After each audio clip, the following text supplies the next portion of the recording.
Most businesses try to buy cheaper leads. The smart ones close better. So this is a really nice way on how to reduce your CAC by improving the close stage so you don't have to spend any more money on sales. So CAC is generally not entirely a marketing problem, okay? Everyone treats it only as a marketing challenge, but there's a couple of things that we need to be aware of here, okay?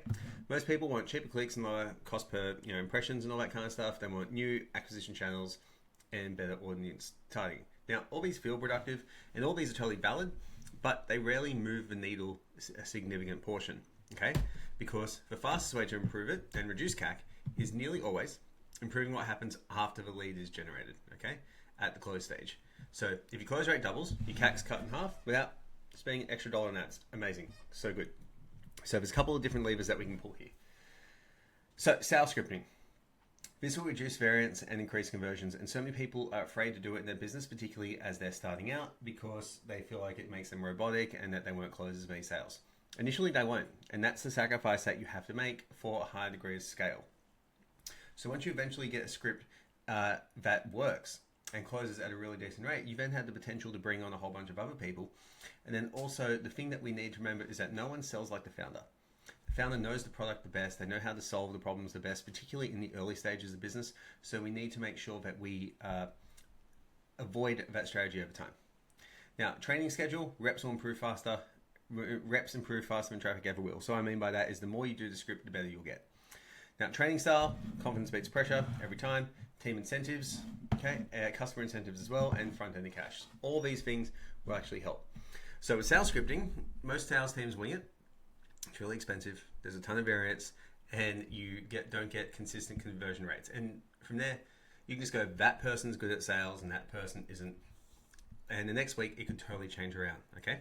So outcomes become unpredictable. You would do no other process in a business in an unpredictable way.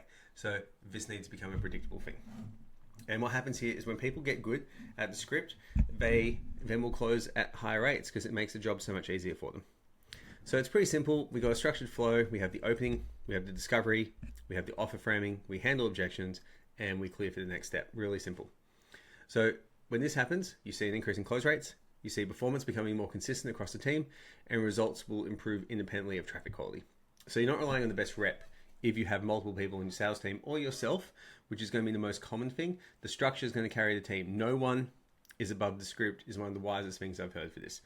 So really easy way to track this is deals closed divided by qualified calls. Benchmark weekly and by rep.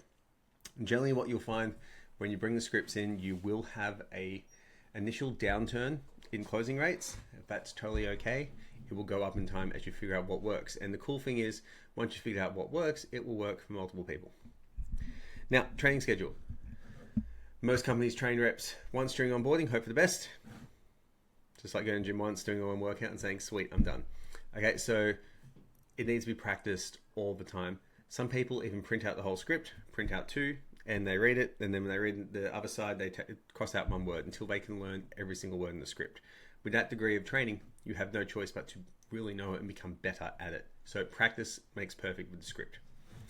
Now, the training cadence needs to be quite often, particularly if you have a sales team. Objection drills, call opener practice, transition phrases can be practiced daily. Weekly, review one of your calls, one focus skill per week, and monthly, you might change the script somewhat based on the data that you get and look at the objection trend analysis. Now, the reason why you would do this is twofold.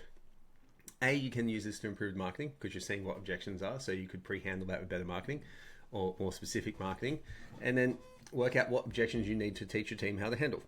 So training allows you to convert more reps, convert more of the leads that you already paid to acquire. You don't have to pour more money into the top of the funnel, you just stop losing people at the bottom.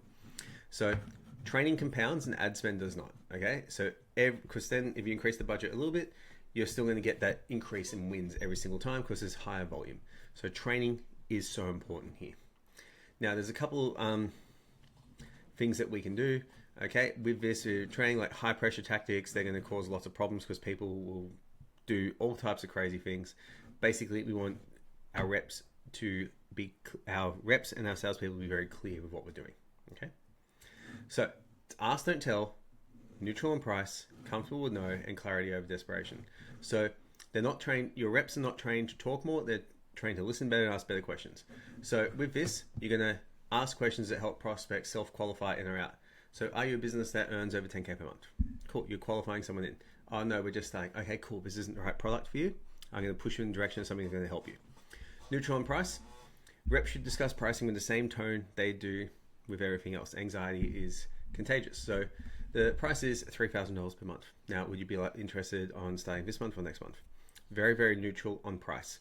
Not like, so it's going to be like $3,000. Does that work for you? No one's going to buy that. Comfortable with no, okay? It's nothing wrong with people giving a no because it often means not yet or they're not sure. And if you get a no, it's not just hang up on the person and go, cool. There's generally a deeper objection that needs to be done. And then clear, confident communication shortens it without burning brand trust or goodwill. Be very clear with what you're trying to say. So from here, the key metric to track when your training actually gets put in place is the time to close. Because the more you train, the faster it will actually help people close their deals faster and faster for you, which is really, really cool. Now, incentives. Commission structures will often shape behavior, okay? And most structures are kind of designed to reward volume. So some reps will start force selling people into things. They'll be doing a whole bunch of stuff that they're not really should be doing, okay? And I've seen this in sales teams before. So it's good. Bad fit customers be pushed through with pushy techniques and pushy sales. High early churn rate, you're going to lose people because they're going to sell everyone. Refund and chargebacks, going to go back up. And support teams going to be cooked. So every forced close that churns within 30 days screws up your commission costs, okay? Very, very important there. So there's a couple of things. Commission on collected revenue, not booked revenue, only pay out when the cash is received. The reason why that works is because if you have a salesperson who gets paid up front, they don't care how long that person sticks around for. They might be, tied the bonus to a 30 or 60 day customer retention. In my business, I actually reward people with a recurring commission. And the reason I do the recurring commission is twofold. Number one, it incentivizes the sales rep to actually follow up with that customer and see how they're going and find any problems and report them back to us. It's a really, really good strategy. Number two, it encourages the sales rep to find more and more people because their income goes up incrementally for a long period of time. So it forces them to get the right fit customers for us. That strategy has worked incredibly well for us. You can then do quality leaderboards and average deal quality score to see how ideal your customers are. I would honestly, most things be retention linked bonuses and commission on collected revenue, and that works best for most businesses in the small to medium enterprise, micro, small to medium enterprise realm. And when team incentives reduce CAC, they're going to stop selling everyone, okay? They're going to look at people who will be around for a lifetime. They're going to look at people and sell people for a longer period of time, take more care on the sales call to actually solve the problem rather than to actually just push them into the program. And we'll see the refund rate drop, 30-day retention increase, and revenue per close go up because the lifetime value goes higher. Now, customer incentives for here, often it's a discount that we all give to get people to increase our close, but really it's kind of like it increases CAC long-term by reducing revenue per acquisition. So generally you don't want a discount, okay? It's not a good idea. So you want to incentivize speed, action, and speed, certainty, and action, not price sensitivity. So give the prospects a compelling reason to decide now. This is why I like bonuses. Bonuses are amazing. It's the first thing here. So expiring with 24 to 72 hours creates urgency without discounting. You're giving something more to that particular customer to get more out of them and to get them to commit to your service faster. It's a win-win. Now, usage-based risk reversal, okay, guaranteed tied to engagement, not just time, filters out the bad fits. Okay, so what you're going to do is if someone actually uses the product, great, that helps. They're going to guarantee their actual result. So it means that they actually have to do the thing. It's a conditional guarantee. Implementation support, so onboarding upgrades or W sessions added to the close. They can really help get people across the line who are unsure about what they're going to do. And then priority access, early or exclusive access to features, cohorts, or support tiers. What you can probably tell from all of these is they're also all tied to upsells. So a well-designed incentive will let you preserve full pricing and increasing the speed at which prospects convert. The faster your prospects convert, the better off you are, okay? You're not making the offer cheaper, you're making the decision easier. So faster closes mean more dollars, more customers per dollar spent, which is a win. Awesome stuff to do. So generally you want to get people in the door faster. Once you speak to them or they've signed in, if you can do it within 72 hours, fantastic. And then with this one here, you got front-end cash collection. So getting paid earlier is not just a cash flow strategy, it's a CAC reduction strategy because you can recover your ad spend faster with a shorter payback. Now, there are some situations where this is good, some where that is bad. Like, for example, with online personal training, I don't love paid in fulls if they're doing like $80 a week as a rate for, say, a 12-week program, so say $720, because what's going to happen is that you've already had to overcome that $720 acquisition cost, getting that out to the customer, and then 12 weeks you need to have that customer conversation again, unless you can convince them to move on to a direct debit program throughout that period. So there's a lot of things that go wrong with that. So front-end cash collection is one of the last ones to do.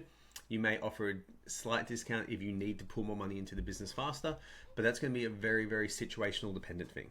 For example, you may need some capital to get some new equipment or something like that if you're a brick and mortar. So you may use this as an incentive for people to get more people in the door, still stay profitable, but also fund what you're trying to do. So you can do paid trials instead of free. These are some other ways to do it. Set up or onboarding fees, deposits to secure a spot, and bundled onboarding payments. So you can do all these type of things, which doesn't change your core offer, gives the customer more value, and then improves skin in the game. So front-end cash can make acquisition self-funding faster, okay? Just because you're recouping your cost faster. Now, this will again depend on the profit margin of the service that you're offering, okay? In some of the businesses I work with, within the first delivery of the first service, we actually get that money back. So we don't really have to worry about it because we're getting leads and customers very, very cheap. With other businesses, we may need to do this type of stuff. So it is very, very individual to the business. And one thing to remember is CAC is often the sales problem in disguise. Again, most people think they need to do this. The best businesses fix it throughout every single stage because that's where the money is actually lost and won. And I've had businesses who I've worked with who just want more and more leads, yet all their steps that we mentioned in this video and the previous couple of blogs, they haven't actually been following those things as all, okay? So these are the things that you can use to improve your closing without, changing your acquisition economics. Sales scripting, training schedule, a training style, getting some incentives for your team, some customer incentives, I love those, and front-end cash, which is going to be conditional. My two favorite ones here that I think you should work with are sales scripting, customer incentives, and a training schedule. They're the ones that are going to move the needle the most for most businesses in the fastest way possible.